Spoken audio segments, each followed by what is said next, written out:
Hello students, D law one history department. आज मैं आप लोग को स्वदेशी आंदोलन की असफलता और उसका महत्व के बारे में बताऊंगी। कल ने जो मैं क्लास ली थी उसमें चर्चाएं हुई थी कि स्वदेशी आंदोलन क्यों हुआ और उसका क्या कारण था, कॉजेस था।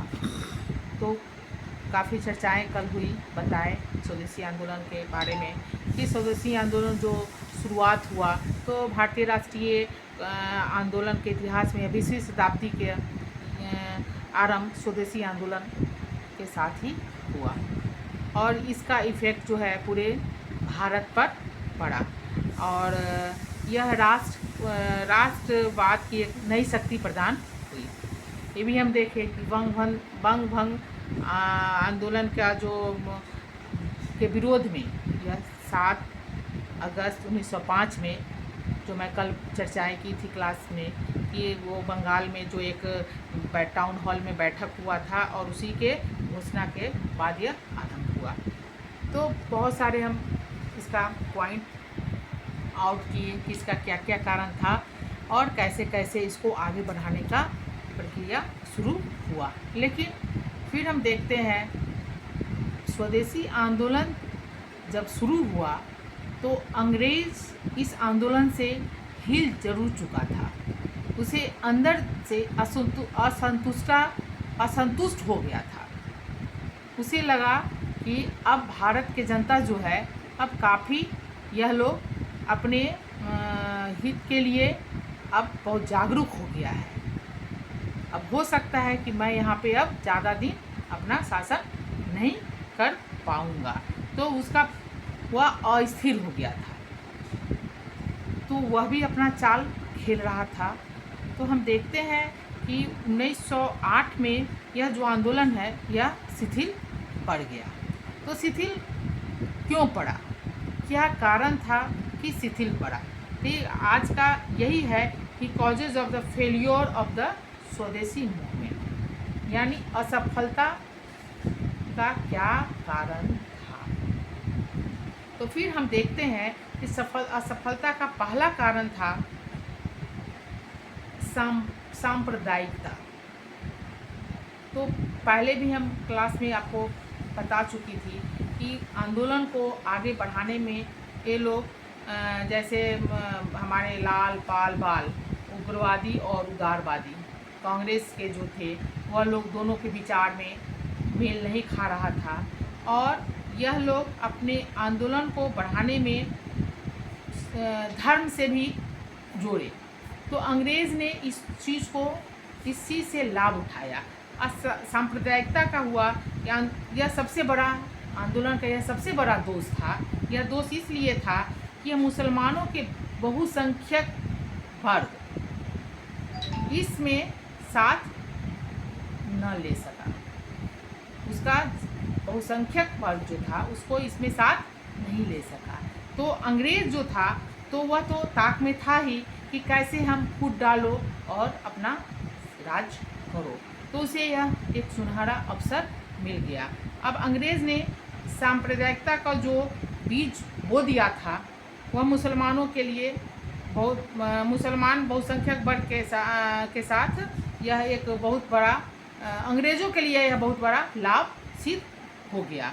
अब हम देखते हैं कि आगे इसका प्रोसेस में अंग्रेज़ क्या करता है। तो अंग्रेज़ ने तुरंत मुस्लिम लीग का गठन कर मुसलमानों को आंदोलन को छीन बनाने के लिए ढाल के रूप में प्रयोग किया। वो तुरंत मुस्लिम लीग का गठन कर और मुसलमानों की आंदोलन को छीन करने के लिए वह ढाल के रूप में प्रयोग किया। फिर हम देखते हैं कि ढाका के नवाब सलीमुल्ला ने स्वदेशी आंदोलन विरोधी अपना रवैया चलाया। वह उसके स्वदेशी आंदोलन के अगेंस्ट में वह आ गया। क्योंकि वह अंग्रेज़ों के बहकावे में आ गया और वह इसका सपोर्ट नहीं करना चाह रहा था, नहीं कर रहा था। तो स्वाभाविक है कि वह तो जो आंदोलन जिस रूप में भारत में यह तेज़ी से यह रूप में पकड़ा, तो वह असफलता का यह एक बहुत बड़ा सांप्रदायिकता कारण बन गया।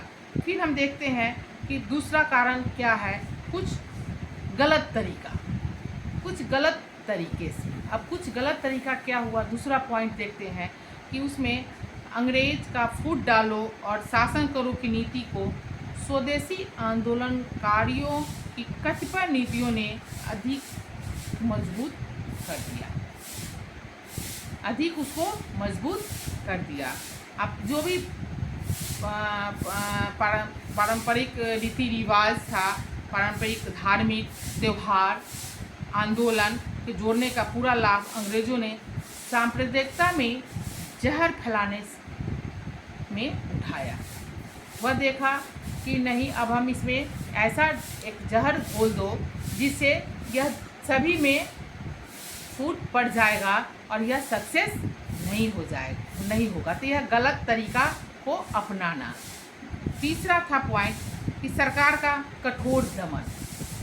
अब सरकार उस समय अंग्रेजी शासन व्यवस्था थी, तो सरकार ने कठोर दमन मीन्स क्या था कि सरकार के सार्वजनिक जो भी था प्रदर्शनी, सभाओं, प्रेस, हाँ, सब में प्रतिबंध लगा दिया, सबका पर वह अपना प्रतिबंध लगा दिया। अब प्रतिबंध लगाने से स्वाभाविक है क्योंकि उसकी सरकार है, उसका शासन है, तो उसमें भी कठिनाइयाँ होना शुरू हो गया और बहुत तरह का दमनपूर्वक वह रवैया भारत की जनता के साथ अपनाना शुरू कर दिया। यह भी एक बहुत बड़ा पॉइंट था। सरकार को कठोर रवैया के दमन के कारण भी यह सक्सेस नहीं हो पाया। चौथा पॉइंट देखते हैं, कांग्रेस में आपसी फूट। पहले भी मैं आपको बताई कि अपने आप में दोनों उदारवादी और उग्रवादी, मंजिल एक ही था, रास्ता यह दोनों अलग अलग अपनाना चाह रहे थे। तो दोनों में जो कांग्रेस में आपसी फूट, तो आपसी फूट क्या हुआ कि स्वदेशी आंदोलन को गंभीर चोट कांग्रेस के नेताओं को आपसी फूट से ही ने भी प्रदान की।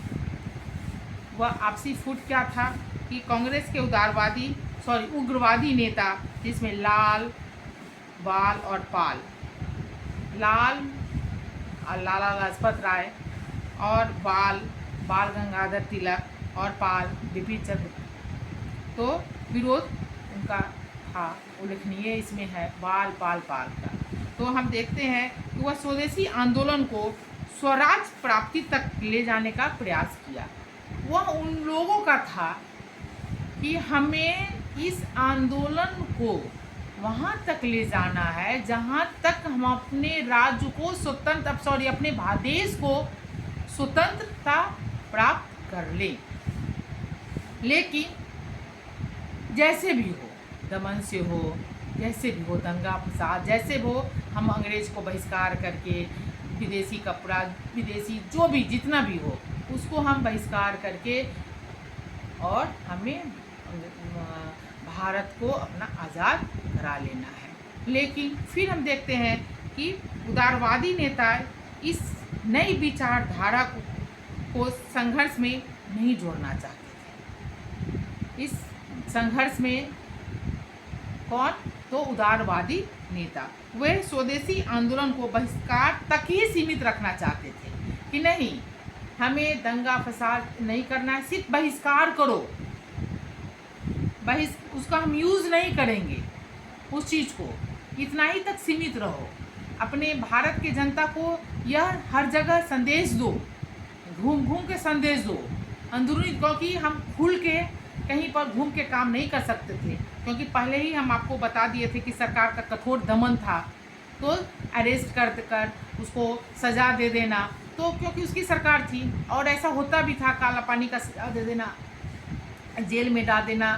तो वो उन लोग का था कि नहीं, हमें घूम के उसके बनाया हुआ वस्तु को यूज़ नहीं करना है। तो तो दोनों के विचार में भिन्नता आने लगी। तो स्वाभाविक है कि कांग्रेस में अपने में ही आपसी फूट होने लगा और इस फूट का लाभ उठाकर सरकार ने अपना दमन चक्र में और अधिक तेजी कर दी। सरकार तो इसी दिन का प्रतीक्षा कर रहा था, देखा कि नहीं, अब दोनों में खुद फूट हो रहा है, तो हम अपना दमन चक्र वह और ज़्यादा तेज कर दिया। क्या कर दिया कि चलो उसको जेल में बंद कर देते हैं, उसके साथ उसको ये सज़ा दे देते हैं। तो वह इसका दमन चक्र काफ़ी जोर पकड़ लिया और तिलक को क्या हुआ कि 6 माह का कैद। पहले मैं बताई कि यह उन लोग का दमन चक्र काफ़ी तेज हो गया था, तो 6 माह का उनको कैद कर दिया गया। विपिन चंद्र पाल को राजनीतिक वह यह देखकर विपिन चंद्र पाल ने राजनीति से संन्यास ले लिया। तो यह हम देखते हैं किस प्रकार अब आंदोलन जो है वह काफ़ी नेतृत्व विहीन हो गया, जिसको हम कहेंगे नेतृत्व विहीन हो गया। उसको नेतृत्व करने वाले सही रास्ता पर जो जा रहा था वह नहीं रह पाए। तो स्वाभाविक है कि वह जो जिस रेस में वह स्वदेशी आंदोलन का पकड़ा था, तो वह जो रेस था वह रेस टूट गया और वह शिथिल पड़ गया। तो यह सब इसका असफलता का कारण सब होते गया। अब हम देखते हैं कि स्वदेशी आंदोलन का इफेक्ट प्रभाव क्या पड़ा। तो इफेक्ट ऑफ द स्वदेशी मूवमेंट, असफलता, इफेक्ट और महत्व, इम्पोर्टेंस। स्वदेशी आंदोलन शुरू क्यों हुआ? 20वीं शताब्दी के साथ ही यह इसका शुरुआत हुआ, स्वदेशी आंदोलन से ही। इसका कारण मैं बताई, फिर कारण बताने के बाद मैं आपको असफलता का क्यों असफल हो पाया। अब असफलता के बाद फिर हम देखते हैं कि इसका प्रभाव, आखिर आंदोलन तो शुरू हो गया, शिथिल पड़ा, हमारे भारत की जनता पर इसका क्या प्रभाव पड़ा। और तब फिर हम देखते हैं कि इसका महत्व क्या था। यह सब आपका क्वेश्चन भी आता है कि स्वदेशी आंदोलन पर एक संक्षिप्त टिप्पणी लिखिए, इसका कारण, प्रगति या कभी प्रभाव, ये सारे क्वेश्चन आता है। इसका क्वेश्चन सब ये सब क्वेश्चन सब है।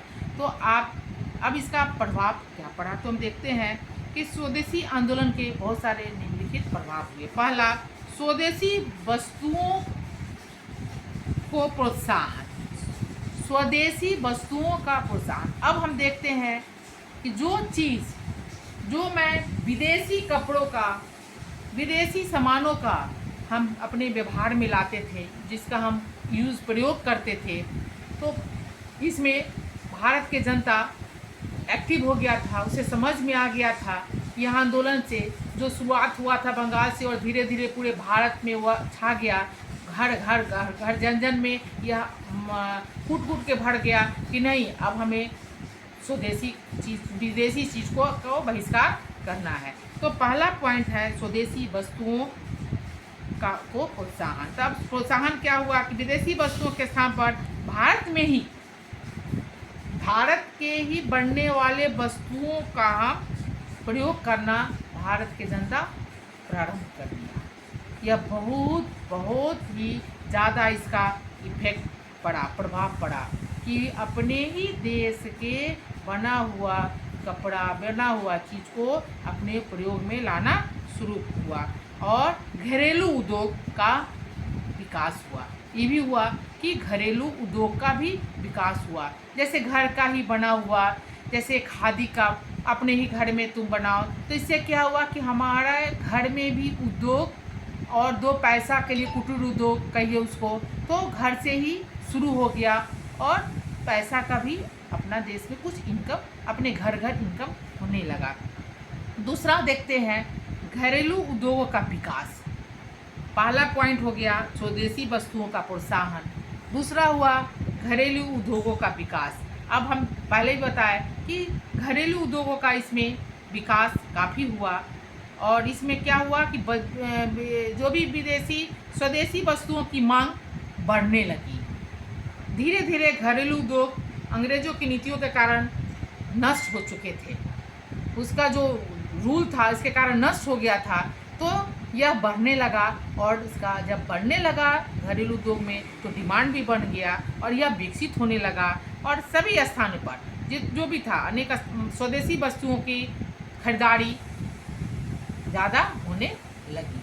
बहुत बड़ा बेनिफिट हुआ। तीसरा हम देखते हैं नौकरी के अवसर प्रदान करना। जिस नौकरी में विदेश अंग्रेज खासकर ऊंचे पदों पर तो अपने ही अंग्रेज़ों को ही वो रखते थे, तो हम देखते हैं कि इसमें एम्प्लॉय जो था वह हमारे भारत के लोग को भी इसमें अब आने का अवसर प्रदान हुआ। तो घरेलू उद्योग के विकास के साथ साथ अब हमारे कारीगरों की मांग बढ़ने लगी, जिससे क्या हुआ कि बड़ी संख्या में भारतीयों को नौकरी मिली। स्वाभाविक है कि हम अगर उद्योग चलाएंगे तो उसमें कारीगरों उसमें चाहिए, तो जो बैठे हुए हैं तो उनको एक नौकरी मिला, तो यह नौकरी मिला, उनको पेटों की भरपाई हुई। तो यह सब जो पहले सब बैठे रहते थे, अंग्रेज के कोई साधन नहीं था उन लोग को अपना कोई उद्योग करने का, कोई धंधा करने का, तो यह भी बहुत बड़ा लाभ मिला। इसके साथ साथ अब हम देखते हैं कि कच्चे माल का भी भारत में ही उपयोग होने लगा। जो कच्चा माल भारत से इंग्लैंड जाता था और वहाँ से बन के आता था, अब हमारे भारत में ही, क्योंकि उद्योग शुरू हो गया, तो उस कच्चे माल का हमारे भारत में ही उपयोग होने लगा। तो यह और राष्ट्रवादी भावनाओं को बढ़ाया। राष्ट्रवादी भावना यानी यह आंदोलन से क्या हुआ, स्वदेशी आंदोलन से छात्र, महिलाओं, जो महिलाएं घर में रहने वाली, वह महिलाओं भी इसमें भागीदारी लेने लगी। अपने देश के हित के लिए वह भी आगे कदम में कदम मिलाकर आगे बढ़ने लगे। बहुत उत्साह के साथ वह भाग लिया। और साथ में और क्या हुआ, हर घर में राष्ट्रवादी भावनाएं कूट के भर गया। और उसके बाद जो टैगोर, रविकांत सेन और मुकुल दास आदि विद्वानों ने अपनी रचनाओं के द्वारा राष्ट्रवादी भावनाओं को बढ़ावा दिया तथा लोगों के मन में अंग्रेजों का डर निकालकर अत्याचार के विरुद्ध संघर्ष करने की प्रेरणा प्रदान की कि नहीं, अपने मन से अब इस डर को हटाओ कि अंग्रेज अब मेरे साथ अत्याचार करेगा और हमें नहीं करना। यह स्वाभाविक है, जब आप डरे रहिएगा तो आपको काम करने में मन नहीं लगेगा और आपको आत्मबल नहीं मिलेगा। तो वह इस चीज़ पर जोर दिए, आप पहले इस चीज़ को अपने मन से निकाल दीजिए। तो यह भी हुआ कि राष्ट्रवादी भावनाओं का बढ़ाया गया बहुत। और यह सब हमारे इफेक्ट हुआ अंग्रेज़ों पर प्रभाव, इफेक्ट का हुआ, इफेक्ट ऑफ द जो ब्रिटिश माने अंग्रेज़ों पर प्रभाव क्या पड़ा, सबसे मेन है कि इतना जो हुआ उसके बाद अंग्रेज़ों पर इसका क्या प्रभाव पड़ा। तो अंग्रेज के अब उसका स्वाभाविक है कि अंग्रेज का व्यापार जो है उसमें बहुत ज़्यादा क्षति पहुंचना शुरू हो गया। अब वह अंग्रेज जो भी था केवल उसके द्वारा निर्मित वस्तुओं को भारत में मांग कम हो गई और बाजार में बेचना भी कठिन हो गया। स्वाभाविक है, स्वदेशी वस्तुओं का यहाँ पर डिमांड बढ़ने लगा, तो विदेशी सामानों का बहिष्कार होने लगा। तो अंग्रेज की जो प्रभाव था वह धीरे धीरे कम होते चला गया। और सारे इसमें बहुत सारा पॉइंट है, तो आप लोग जो मैं पॉइंट बताई हूँ उसको डिटेल्स में आप अपने बुक्स में भी देख सकते हैं, पढ़िएगा इसको और इसको समझने की कोशिश कीजिएगा। और फिर इसका इफेक्ट अब छोटा सा है कि जब आप देखें कि कारण क्या हुआ, असफलता का क्या कारण हुआ, प्रभाव इसका क्या पड़ा, तो फिर हम देखते हैं कि इसका महत्व, अब इसका इम्पोर्टेंस क्या था, इस आंदोलन का स्वदेशी मूवमेंट का इम्पोर्टेंस क्या था। तो हम देखते हैं कि स्वदेशी आंदोलन 1908 ईस्वी के मध्य तक समाप्त अवश्य हो गया। 1908 के बीच में यह समाप्त तो हो गया, लेकिन इस आंदोलन के महत्व इतना बढ़ गया कि इनकार इस चीज़ से हम इनकार नहीं कर सकते हैं कि जीवन में सभी पक्षों पर अपना एक गंभीर प्रभाव डाला। आंदोलन ने जनता को तैयार करने में महत्वपूर्ण भूमिका निभाई। आंदोलनकारियों ने आंदोलन के प्रसार के लिए जो परंपरागत तरीके अपनाए, उससे आंदोलन देश के कोने कोने में यह फैल गया। तो इसका यह बहुत बड़ा इम्पोर्टेंस हुआ। और जहाँ तक बात है आत्मनिर्भरता और आत्मशक्ति सबल मिला, आत्मनिर्भरता एवं आत्मशक्ति की को सबल मिला। लोग आत्मनिर्भर हुए, आत्मशक्ति मिला। तो यह सब इसका बहुत इम्पोर्टेंस है। और फिर हम देखते हैं कि निस्संदेह हम स्वीकार कर सकते हैं कि यह आंदोलन उपनिवेशवाद के विरुद्ध प्रथम सशक्त आंदोलन था। यह भारतीय राष्ट्रीय संघर्ष की नींव सिद्ध हुआ। धन्यवाद।